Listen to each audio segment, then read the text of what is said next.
우리 디모데 전서를 함께 보겠습니다.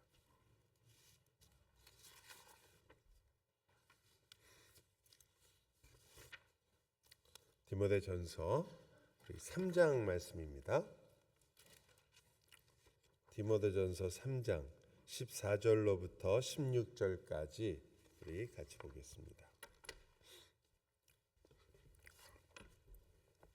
14절에서 16절 말씀입니다. 같이 읽도록 하죠. 14절부터 16절 길지 않으니까요. 같이 읽겠습니다. 내가 속히 내게 가기를 바라나 이것을 내게 쓰는 것은 만일 내가 지체하면 너로 하여금 하나님의 집에서 어떻게 행하여야 할지를 알게 하려 함이니 이 집은 살아계신 하나님의 교회요 진리의 기둥과 터니라. 크도다 경건의 비밀이여 그렇지 않다 하느니 없도다. 그는 육신으로 나타난 바 되시고 영의로 의롭다 하심을 받으시고 천사들에게 보이시고 만국에서 전파되시고 세상에서 믿음 바 되시고 영광 가운데서 올려지셨느니라. 아멘. 여러분, 디모데 전후서 그리고 디도서 이 세 권의 책을 우리가 되게 목회서신이라 이렇게 부릅니다. 목회서신이라고 부르는 이유는 다른 이유가 아니라 이 서신을 디모데나 디도 같은 목사에게 썼기 때문입니다. 디모데도 그 당시에 목회를 하고 있었고 디도도 마찬가지였죠. 바울은 물론 목회자였지만 그는 한 곳에 계속 머물지 않고 계속해서 교회를 세우고 그 교회에는 이제 지도자를 세우고 장로들을 세우고 그리고 그 중에서 또 그 교회를 목회하고 말씀을 전할 이들을 세우면서 교회를 세워 나갔습니다. 저희가 대개 가지고 있는 소위 우리 교단이라고 말하죠. 우리가 대개는 즉 어떤 교회들이 서로 노회가 생기게 된 가장 중요한 이유가 되죠. 노회가 생기게 된 이유 중에 대개 장로교회에서는 그것을 예루살렘 공의회를 그 모범으로 삼습니다. 즉 우리가 모든 문제들을 다 온 교인이 같이 결정하고 같이 이야기하는 것도 분명히 틀리지 않고 좋은 방법 중에 하나이지만 그러나 그것보다 성경에 보면 교회 안에 영적으로 리더가 되고 더 성숙한 사람들에게 그 하나님의 귀중한 결정이나 하나님께서 우리에게 허락하신 것들을 같이 결정할 수 있도록 사람을 뽑아서 그들로 하여금 모여서 중요한 결정을 하도록 했습니다. 예루살렘 공의회도 그 중에 하나였죠. 거기 사도들만 있던 것이 아니라 많은 유대인들도 있었고 유대 그리스도인도 있었고 이방인 그리스도인도 있었습니다. 그들이 함께 모여서 그 대표들이 모여서 하나님의 말씀에 근거해서 무엇이 옳은가를 결정했기 때문입니다. 이것이 결국은 사실 어떻게 보면 이 장로교회의 가장 중요한 원리 중에 하나가 되었습니다. 그래서 장로교회라고 하는 것은 장로가 교회의 주인이어서나 장로가 굉장히 중요해서가 아니라 하나님께서 교회의 여러 가지 중요한 일을 단순히 다수결에 맡기지 않고 혹은 모든 사람이 그냥 똑같은 의견을 이야기하는 것에만 맡기지 않고 교회 하나님께서 더 말씀 안에서 성숙하게 하신 사람들에게 하나님께서 그 일들을 결정할 수 있도록 위임하셨다는 것을 믿는 거죠. 그래서 성도들을 무시하는 것이 아니라 다 그렇기 때문에 장로교회의 장로들은 성도들의 의견들과 성도들의 믿음을 항상 반영하고 그리고 하나님의 말씀을 따라서 그 말씀을 가지고 성도들의 의견이 과연 이 말씀과 합치하고 있는가를 생각하게 되고 거기에 따라서 결정을 하고 그것을 추진해 나가는 것이 사실은 이 장로회라는 것이 생기게 된 중요한 원인입니다. 이것이 일반적인 교회가 되면 그 교회에서 이제 장로들을 세우게 되고 그것을 우리가 당회라고 말하는데 그것은 세션이라는 말을 번역한 거죠.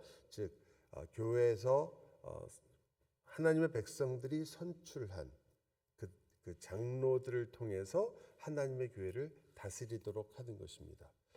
목사 개인이 다스리는 것도 아니고 혹은 장로 개인이 다스리는 것이 아니라 장로들이 다스리도록 되어 있습니다. 그래서 만일 교회에 장로님 한 분만 계시면, 목사님이 안 계시고 장로님 한 분만 계시다 그러면, 혹은 목사님 장로님은 아무도 없고 목사 한 명만 있다, 이럴 경우에 우리는 그 교회가 아직 교회로서의 바른 조직을 가지고 있지 않다고 봐서 미조직 교회라고 부릅니다.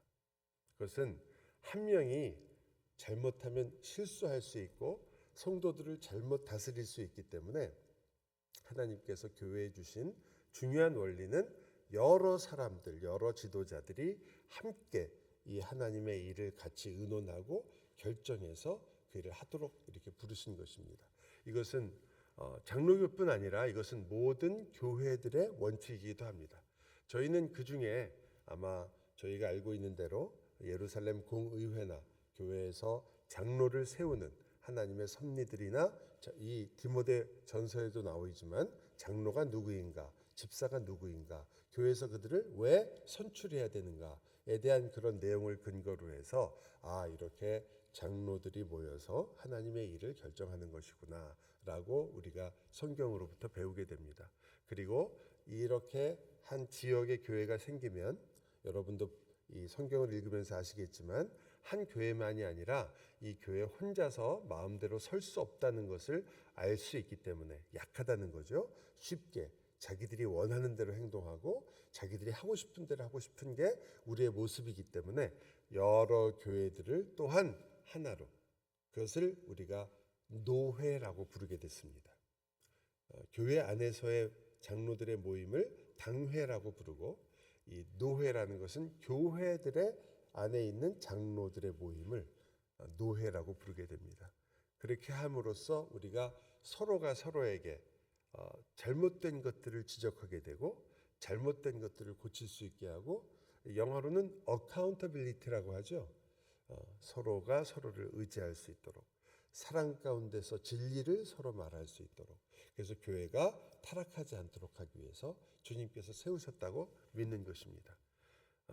오늘 이 디모데 전후서는 그러한 모든 부분들을 이제 교회에서 역사적으로 교회는 이렇게 다스려야겠구나, 이것이 교회 원리구나, 이런 것들을 배우게 했던 중요한 책들입니다. 이것이 별거 아닌 것 같지만, 그러나 하나님께서 하나님의 교회를 어떻게 인도하시기를 원하시는가라는 것이 사실 우리 생각보다 훨씬 교회에 유익이 되고 중요한 거죠. 아마 제가 우리 그 직분자 교육을 할 때는 교회의 헌법을 그래도 조금 더 가르치지만, 제가 아마 여러분한테 가르치는 데 있어서 가장 소홀했다고 할까요? 아무래도 그런 것들을 시간을 많이 못 냈던 것이 교회 헌법이라 생각합니다. 교회 헌법은 모든 사실은 성도들이 자세히 모든 것을 다 아는 것이 아니라 왜 그런 것들이 필요한지, 교회에 왜 성도들이 모여서 그냥 성경 말씀대로 살면 되지 왜 그런 것들이 교회에 주어졌는지에 대해서 여러분이 이해를 하셔야, 그래야 교회 역사 속에서 얼마나 많은 시험과 유혹과 이단들이 있었고, 우리들이 고민하고 우리가 아파하는 많은 문제들을 사실은 이미 많은 성도들이 어떻게 겪어왔는가, 그리고 그것들을 어떻게 해결하기 위해서 이러한 법을 정하거나 혹은 원칙을 정하거나 규칙을 정했는가라는 것을 배울 수 있기 때문에, 여러분이 교회 역사와 또 교회 안에 일어난 일들을 어떻게 해야 되는가를 배우는 일이 상당히 중요하다는 것을 사실 점점 목회하면서 더 많이 느끼는 것 같아요. 저희 기회가 된다면 이제 간략하게 좀 줄여서라도 여러분이 배우시는 것이 필요하다고 생각합니다. 여러분이 교회 생활하면서 어려서부터 교회 생활하신 분까지 다 포함해서 여러분이 생각할 수 있는 모든 것들, 사실 이미 우리 신앙의 열조들이 다 한 번씩은 생각한 것들입니다. 그렇기 때문에 그런 역사들을 잘 가지고 있는 그런 교회의 법들이나 교회의 규칙들을 우리들이 아는 게 참 신앙에 많은 도움이 된다는 거죠. 그 중에 가장 중요한 개혁교회의 원리가 신앙 양심의 자유입니다. 그래서 한 개인의 신앙의 양심을 그것이 하나님의 말씀에 위배되지 않는 한 우리는 가장 존중해야 되고 그것을 누구도 꺾을 수 없으며 심지어 전 교회가 그 한 사람의 말씀에 근거한 양심을 이길 수 없습니다. 이 일은 과거에 종교개혁 때도 일어난 일이었고 초기 교회에도 일어났던 일입니다. 단지 가장 중요한 것은 그것이 하나님의 말씀에 근거해 있는가. 내 경험이나 내가 좋아하는 것이나 내가 옳다고 느끼는 것이 아니라 명확하고 명증적인 하나님의 말씀에 근거하고 있는가. 그거에 따라서 우리는 우리의 신앙의 양심을 절대로 포기하지 않아야 하고 그 신앙의 양심의 자유를 절대 소홀히 여기면 안 됩니다. 여러분은 그 신앙 양심의 자유에 따라 여기에 앉아 있는 것이고 그리고 그 양심의 자유를 따라서 하나님 말씀을 배우는 것이고 듣는 것이고 깨우치는 것이고 그리고 실제로 살아가려고 하는 것이기 때문입니다. 이 디모데전서 역시 이렇게 이야기합니다. 오늘 여러분 디모데전서를 쓴 이유를 우리가 아까 읽었습니다. 만일 내가 지체하면 너로 하여금 하나님의 집에서 어떻게 행하여야 할지를 알게 하려 함이니. 디모데가 지금 목회를 하고 있는데 바울이 얘기하는 거예요. 하나님의 집, 즉 이 교회에서 네가 어떻게 해야 되는지를 내가 알게 하려고 하는 것이다. 여기 디모데 전후서는 그러니까 그 내용 전체가 교회에서 교회 생활을 어떻게 하는 것인가에 대한 이야기예요. 그리고 그 원리, 그 교회 생활이 이루어지는 원리를 아주 중요한 것을 이렇게 얘기합니다. 이 집은 살아계신 하나님의 교회요 진리의 기둥과 터니라. 이것이 모든 하나님의 교회에서 모든 생활을 하는 데 있어서 가장 중요한 기초로 얘기하는 거죠. 첫째는 뭐라고 얘기하냐면 이 집, 하나님의 우리가 말하는 이 집은 살아계신 하나님의 교회라. 지금 그가 말하고 있는 이 교회의 주인이 누구이시며 누가 세우셨으며 어디에 속해 있는지를 제일 처음 분명하게 합니다. 하나님의 교회다 이렇게 얘기하는 거죠. 우리 교회는 하나님께 속해 있는 교회다. 또 더 중요한 것은 살아계신 하나님의 교회다. 따라서 교회 역시 하나님께서 살아계셔서 역사하는 것처럼 교회 역시 살아있는 공동체입니다. 살아있는 공동체이기 때문에 교회는 태어나는 곳이며 자라는 곳이며 그리고 여러분은 교회를 통하여 하나님의 말씀을 그저 배우고 그저 와서 예배하고 그저 단순히 교회에 앉아서 교회 내 종교 생활 중에 일부분을 하는 것이 아니라 성경이 분명히 우리에게 알려주는 것처럼 과연 나에게 진정한 주인과 나를 소유하신 분이 누구인가를 드러내는 곳입니다. 여러분과 저는 신앙생활을 함으로써 나한테 도움이 얼마나 되느냐, 내가 얼마나 신앙생활하면서 많이 달라졌느냐, 내가 얼마나 많이 성숙해졌느냐, 그것도 중요한 이야기겠지만 진짜 중요한 이야기는 여러분이 이 교회에서 하나님께 내가 속해서 하나님을 주인으로 삼아 주님 안에서 살아가는 사람이라는 것을 증명하는 것입니다. 여러분의 삶이 교회에서 그것이 증명되는 거죠. 나는 주님 안에서 사는 사람이다. 주님이 나의 왕이시며 그분이 살아계신 하나님이다. 그렇기 때문에 우리에게 바울이 너무나 자주 얘기하는 것처럼 걱정하지 말고 근심하지 말라. 왜 그렇죠? 하나님이 너의 왕이시다. 또 뭐라고 얘기하겠어요? 주 안에서 어떻게 하라? 기뻐하라. 왜 그렇죠? 모든 일이 너무 잘 풀려서 직장에서 갑자기 레이즈가 돼서 혹은 여러분이 하고 있는 일이 너무나 잘 풀려서 집을 샀더니 사자마자 갑자기 올라서 그것이 아니라 하나님이 살아계신 하나님이 나의 하나님이라는 것을 너희가 알기 때문이다. 그래서 여러분은 기쁜 거죠. 이게 별거 아닌 것 같고 어떻게 보면 글쎄 맞는 말이긴 한데 과연 그럴까 생각이 드시겠지만 여러분 다들 경험은 해보셨겠지만 힘들고 어려울 때 특히 부모가 되신 분들은 다 아실 거 아니에요. 아이들은 정말 효도를 한 3살 때까지 하고 끝나는 것 같아요. 그죠? 그 이후부터는 한 번도 효도를 한 게 아니라 속만 주로 썩이는데 그 3살 때까지 그 아이들이 그 품에 안겨서 그 집에, 저도 첫 아이가 있을 때 어디 나갔다가도 집에 빨리 들어오고 싶죠. 아무리 힘든 일을 하고, 그때 이민 초기니까 여러분도 다 그렇겠지만 저도 굉장히 힘들었던 시기였는데, 그 아이만 생각하면 마음에 언제나 아무리 힘들고 어려워도 다시 내가 더 열심히 해야지라는 생각, 또 혹은 내 마음에 기쁨이 넘쳤던 기억이 있습니다. 버스를 타고, 여기서도 그 미국은 아니었지만 한국에서 제가 군대 생활을 할 때, 그때 저희 둘째가 태어났었거든요. 군대에서 버스를 타고 휴가를 나가기 위해서, 버스를, 외출이죠, 휴가가 아니라, 나가기 위해서 버스를 타고 집 앞으로 가게 되면 그 버스 정류장에 내려가지고 천천히 집으로, 그때 부천에 있었는데 천천히 정류장에서부터 집으로 걸어가는데, 처음에는 천천히 걸어가요. 그러다가 점점 발이 빨라집니다. 그러다 나중에는 거의 뛰듯이 가게 되죠. 집 앞에 가면 빨리 보고 싶어서. 그러지 않으셨나요? 단지 아이가 하나, 나를 기다리고 있는 가족이 있다는 사실 때문에.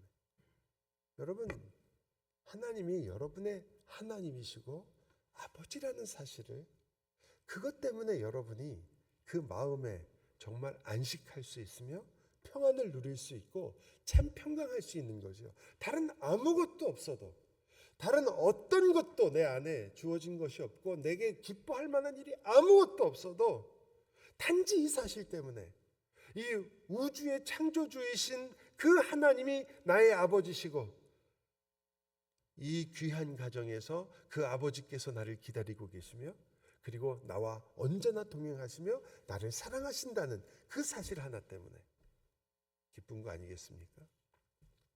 여러분이 여러분의 생애를 사는 동안에 어떤 여러 가지 이유 때문에 기쁠 수 있습니다. 남보다 더 가진 것이 있어서 기쁠 때도 있습니다. 우리는 쉬지 않고 비교하는 사람들이기 때문에, 그런 비교할 것들 때문에 여러분이 조금 더 낫다는 것, 내가 그래도 조금 괜찮다는 것 때문에 여러분은 기뻐할 수 있습니다. 또 감사할 수도 있습니다. 그러나 진정한 감사는 그렇지 않잖아요. 병상에 누워있지 않아서 감사, 또 내가 가진 것이 다른 사람보다 조금 더 풍족해서 감사, 나는 그래도 남을 도울 수 있으니까 감사, 이런 것도 좋은 감사입니다. 그러나 어쩌면 성경에서 우리에게 원하는 감사는 그런 상대적인 감사가 아니죠. 왜냐하면 여러분은 그 모든 상대적인 것이 다 무너져도 절대적으로 붙잡고 감사하고 기뻐할 수 있는 예수 그리스도가 있기 때문입니다. 하나님이 있기 때문이죠. 그걸 우리는 절대적 감사라고 하죠. 여러분을 어떠한 순간에도 붙잡고 있는, 여러분을 떠나지 않으며 여러분과 언제나 함께 하시는 그 하나님이 여러분과 있다는 사실 때문입니다. 이것이 사실상 교회 생활의 가장 기초인 거죠. 그것이 바로 진리의 기둥과 터다. 그래서 제일 먼저 바울이 항상 이야기하는 것은 거짓 가르침을 조심하라는 거예요. 거짓 교사를 조심하고 거짓 가르침을 조심하라. 그 당시에 가장 중요하고 지금도 여전히 중요한 거짓 가르침은, 그 당시도 그랬지만 율법과, 그리고 그 율법을 어떻게 지키는가, 그리고 율법을 따라서 살려고 하는 자들의 진정한 마음의 태도가 무엇인가 때문에 오는 것들이었습니다. 다시 말하면 결론부터 얘기할 때는 비슷해 보인단 말이죠. 우리 열심히 신앙생활 합시다. 우리 남을 열심히 도웁시다. 서로 사랑합시다. 우리 이렇게 거짓말하지 맙시다. 정직하게 삽시다. 아무것도 틀리지 않은 그러한 율법들을 과연 그 거짓 교사들이 어떻게 가르치냐면, 그것이야말로 그 율법을 지키는 것과 율법이야말로 가장 우리들에게 우리의 신앙생활에서 마치 그것으로 인해서 우리의 신앙생활이 하나님 앞에 더 나아져서 그 하나님께 더 가까이 갈 수 있으며, 그 하나님이 그것 때문에 나를 더 많이 축복하실 수 있는 것처럼 얘기한단 말이죠. 할례를 받지 않은 것과 할례를 받는 것과는 다른데, 왜냐하면 그게 있어야 너희가 하나님 앞에 나아갈 수 있으며 구원도 받을 수 있고 하나님께서 너를 용납하실 수 있다라고 생각하는 거죠. 여러분은 그렇지 않은 것 같지만 우리는 정말 뼛속 깊이 우리는 율법주의자들이기 때문에 그것이 우리가 가지고 있는 이 신앙생활을 살아가는 이 방법이거든요. 그것은 모든 종교를 가지고 있는 우리 안에 있는 종교적 씨앗을 가지고 있는데 그것이 타락한 데서 오는 똑같은 결과입니다. 어떤 종교든지 왜 계명이 있게 되고 법이라는 것이 있으며 그 법을 지키면 너희가 복을 받는다는 이야기가 항상 있는 거죠. 여러분과 저도 하나님의 율법 혹은 하나님의 법을 귀하게 여깁니다. 십계명을 우리가 우습게 여기지 않습니다. 그리고 그것을 지키는 것을 복이라 생각하는 것도 아마 똑같을 것입니다. 그러나 우리가 그 율법들을 대하는 태도는 그 율법을 내가 지킴으로 하나님 앞에 내가 더 가까이 갈 수 있거나 하나님께서 나를 용납하시거나 하나님께서 그때 비로소 우리에게 천국을 약속하시기 때문은 아닙니다. 여러분과 제가 율법을 지키려고 하고 율법을 붙들려고 하는 이유는 그것이 바로 하나님을 사랑하는 우리의 모습이며 마음이기 때문입니다.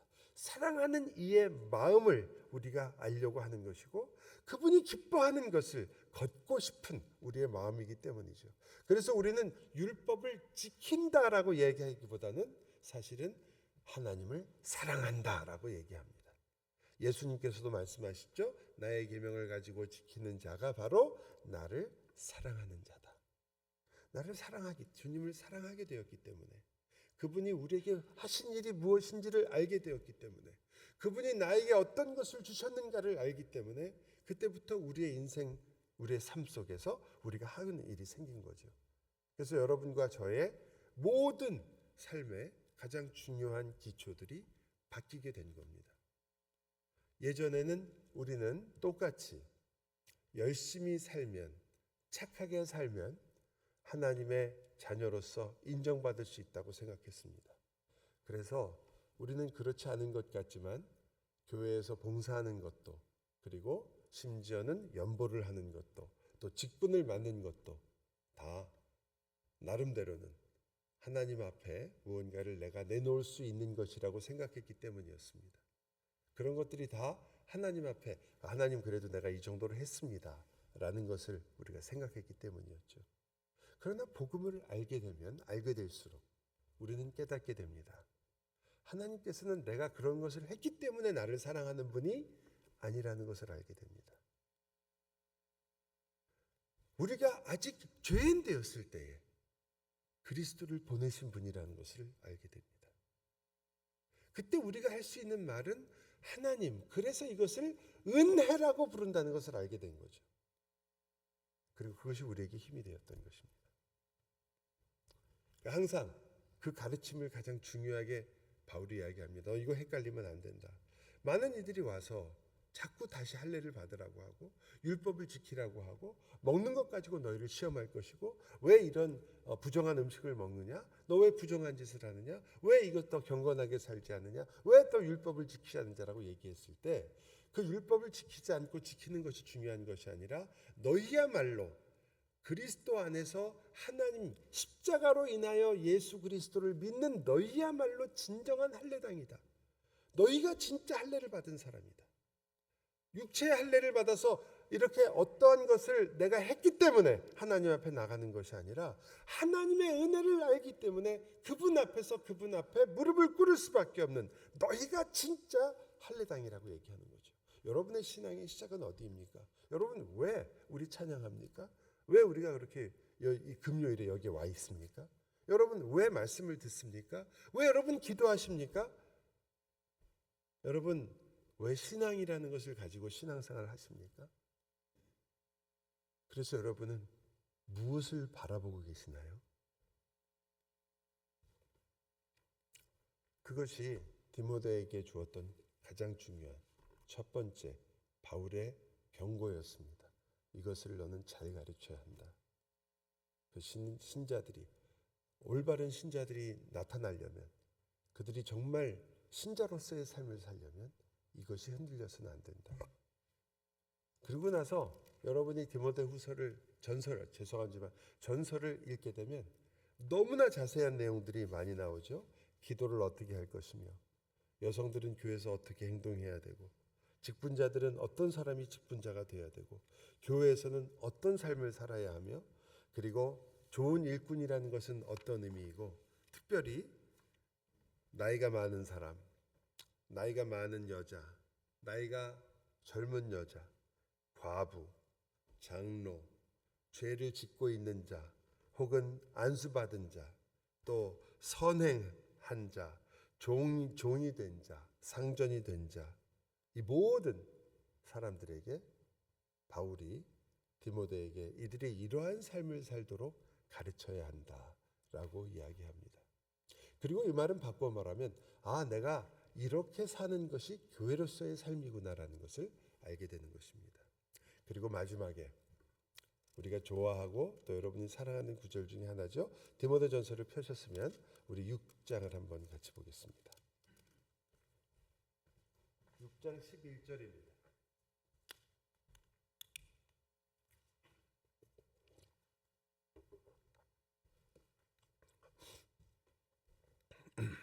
11절부터 16절까지 우리 한 절씩 같이 읽겠습니다. 제가 먼저 읽고 여러분 그 다음 절 읽어주십시오. 오직 너 하나님의 사람아 이것들을 피하고 의와 경건과 믿음과 사랑과 인내와 온유를 따르며 믿음의 선한 싸움을 싸우라. 영생을 취하라. 이를 위하여 내가 부르심을 받았고 많은 증인 앞에서 선한 증언을 하였도다. 만물을 살게 하신 하나님 앞과 본디오 빌라도를 향하여 선한 증언을 하신 그리스도 예수 앞에서 내가 너를 명하노니 우리 주 예수 그리스도께서 나타나실 때까지 흠도 없고 책망받을 것도 없이 이 명령을 지키라. 같이 읽습니다. 기약이 이르면 그의 나타나심을 보이시리니 하나님은 복되시고 유일하신 주권자이시며 만왕의 왕이시며 만주의 주시요 오직 그에게만 아니함이 있고 가까이 가지 못할 빛에 거하시고 어떤 사람도 보지 못하였고 또 볼 수 없는 이시니 그에게 존귀와 영원한 권능을 돌릴지어다. 아멘.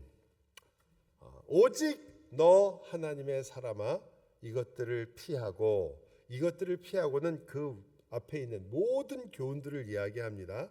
너는 어리석은 자, 그리고 파멸과 멸망에 빠지는 자, 돈을 사랑하는 자, 이런 것들을 다 피하고 의와 경건과 믿음과 사랑과 인내와 온유를 따라. 여러분 너무나 자주 나오는 성령의 열매들과 거의 같은 말씀이죠. 그리고 12절 나오죠. 믿음의 선한 싸움을 싸우라. 영생을 취하라. 이를 위하여 내가 부르심을 받았다. 여러분이 영생을 취하라는 것은 어떤 것을 이렇게 가져와라 라는 그런 의미보다는 이런 의미입니다. 너희는 이제부터 믿음의 선한 싸움을 싸우고 너희 안에 하나님께서 주신 그 영생을 끝까지 그 능력과 그 힘을 조차 살아라. 너희가 받은 영생의 능력을 너희가 그 안에서 누리고 가지고 그 능력으로 살아라, 이런 뜻과 같습니다. 여러분과 제가 무엇으로 살고 계십니까? 우리는 어떤 걸로 살고 있습니까? 믿음의 선한 싸움을 싸울 수 있는 여러분의 진정한 힘이 어떤 것입니까? 저는 여러분이 자주 잊어버리실지 모르지만 여러분은 영원한 생명을 가졌다는 것, 하나님과 영원히 하나님을 좇아서 하나님의 형상으로서 하나님의 모든 선한 것을 함께 누리는 동행하는 자가 되었다는 것, 그것이 여러분이 영원한 생명을 가졌다는 것이 여러분이 사는 삶에 가장 큰 힘이 되어야 되는 것이 마땅한 것입니다. 아까도 말씀드렸지만 그 두 가지를 꼭 기억하시려고 말씀드립니다. 마지막 거와 첫 번째 거는요, 여러분은 하나님 때문에 감사하고 기뻐할 수 있는 절대적인 감사와 절대적 기쁨을 가진 분들입니다. 무엇과도 비교할 필요가 없으며 어떤 것을 잃어버려도 관계없습니다. 여러분은 살아계신 하나님의 자녀입니다. 그것이 여러분을 언제나 기쁘게 할 수 있습니다. 마지막은 여기 있는 거죠. 여러분은 영원한 생명, 하나님의 생명을 소유한 자가 되었습니다. 그러므로 여러분은 죽음을 두려워할 필요가 없으며 여러분은 실패와 이 땅에서의 수많은 많은 환난과 또 어려움조차도 사실은 여러분은 어쩔 수 없습니다. 이 땅에서 아무리 슬픈 일이 있더라도 여러분을 흔들 수 없습니다. 스펄전 목사님이 그토록 위대한 설교자로 그리고 하나님의 위대한 종으로서 우리가 아는 것처럼 정말 하나님의 말씀을 전하고 많은 사람들을 주님께 돌아오게 하고 또 그 일에 쓰임을 받았습니다. 그러나 그에게는 평생 그의 삶을 그토록 힘들게 했던 보통 사람, 지금도 어려운 병이지만요, 그 당시에는 아무런 치료할 약조차 전혀 없었던 우울증을 앓게 됐습니다. 아주 심각한 우울증을 앓았죠, 스펄전 목사님이. 그렇게 된 가장 큰 이유는 그 교회에서 메트로폴리탄 태버나클 처치에서 그 주일에 예배하고 있을 때 교회에 불이 났습니다. 불이야 하는 소리 때문에 그 안에 있었던, 그 당시에 마이크 시설도 없던 그 당시에도 교회에 거의 10,000명에 가까운 성도들이 그 태버나클 교회에서 예배를 드렸다고 합니다. 그런데 그 10,000명의 사람들이 다 일어나서 우왕좌왕하느라고 굉장히 많은 사람이 깔려 죽었어요. 그때 그것이 이 스펄전 목사님에게는 평생 지울 수 없었던 트라우마였습니다.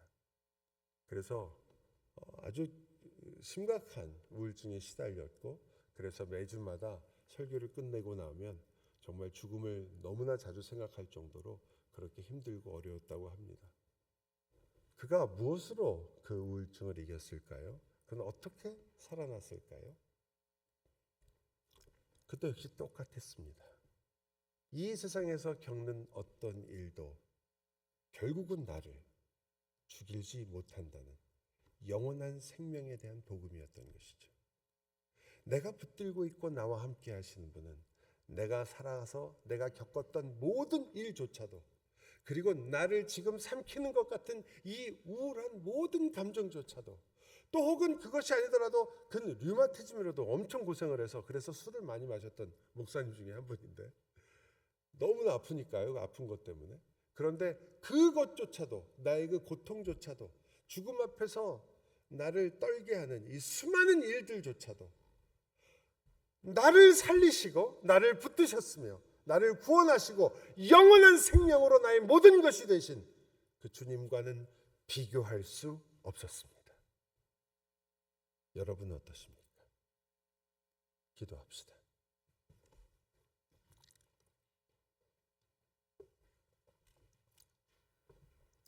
사랑하는 주님, 저희가 믿음의 선한 싸움, 영생을 가진 자의 싸움을 싸우고 있습니다. 이렇게 분명한 진리가 있지만 그러나 우리는 여전히 우리의 감정에 흔들릴 수밖에 없습니다. 그것이 우리들이죠. 우리들은 하나님을 믿지만 그러나 여전히 손과 발을 떱니다. 우리들은 주님이 나의 모든 것 되신다고 고백하지만 고백하는 우리의 입술은 여전히 자신이 없을 때가 너무나 많습니다. 오늘도 우리는 돈으로 걱정하고, 오늘도 우리는 우리의 건강으로 걱정하고, 오늘도 우리는 우리의 감정 때문에 힘들어하고, 오늘도 우리는 우리의 연약함 때문에 또 일어서지 못하고 넘어질 때가 많습니다. 그러므로 주님, 이제 주님 앞에 나아가려 합니다. 저희가 주님께 무엇을 기도할 수 있겠습니까? 오로지 주님, 나의 마음을 굳건한 반석 위에 두시고 주의 말씀이 나를 흔들리지 않게 하시며 주의 영원하신 약속 반드시 지키시는 이 귀한 약속을 따라 우리가 하나님의 백성으로 영생을 가진 자로 이 세상을 살게 해주십시오. 주님, 저희의 연약함을 아시오니 저희를 불쌍히 여기시며 그 영원하신 하나님의 능력으로 우리를 다시 붙들어 주옵소서.